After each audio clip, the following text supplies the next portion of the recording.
Hello, నమస్తే, Sat Sri Akal. Welcome to my channel flavours by గర్తం. ఈరోజు మా ఇంట్లో పుల్ల పుల్లగా ఎంతో రుచికరమైన గోంగూర పలావ్ ఎలా తయారు చేశానో చూద్దామా? ప్లీజ్ సబ్స్క్రైబ్ చేసుకోవచ్చు కదా. కుదిరితే ఒక లైక్, లేదంటే ఒక కమెంట్.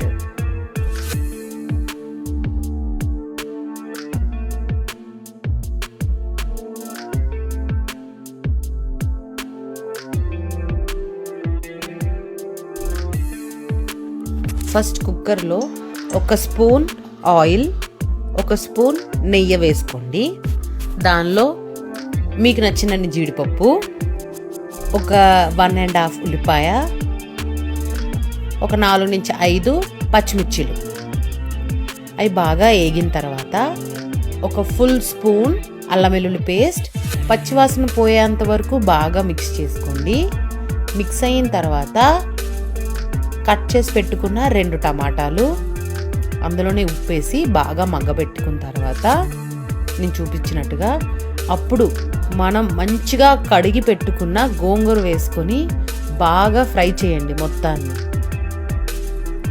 మంచిగా ఫ్రై దగ్గరగా అయిన తర్వాత బాగా నలిపి పెట్టుకున్న కస్తూరి మేతి, గరం మసాలా, ధనియా పౌడర్, జీరా పౌడర్, కరివేపాకు, చిన్న చిన్నగా కట్ చేసుకున్న కొత్తిమీర అన్నీ మిక్స్ చేసుకున్నాక నానబెట్టుకున్న మిల్ మేకర్, చేసి పెట్టుకున్న పొటాటో, ఇవి కూడా వేసి బాగా మిక్స్ చేయండి. దానిలో గ్లాస్ రైస్ వేసుకోండి. ఆ గ్లాస్ రైస్కి 2 గ్లాసులు నీళ్ళు పోసుకోండి. మిక్స్ చేయండి. ఎక్కువగా మిక్స్ చేయకండి, మళ్ళీ రైస్ ఇరిగిపోతుంది.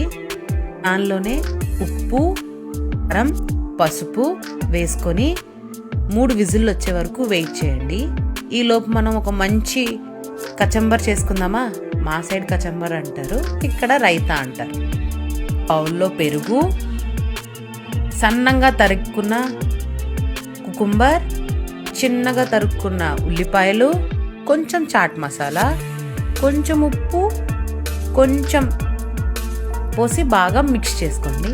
అంతే, అయిపోయింది రైతా. ఆ లోపు మన 3 విజిల్లు కూడా అయిపోయాయి.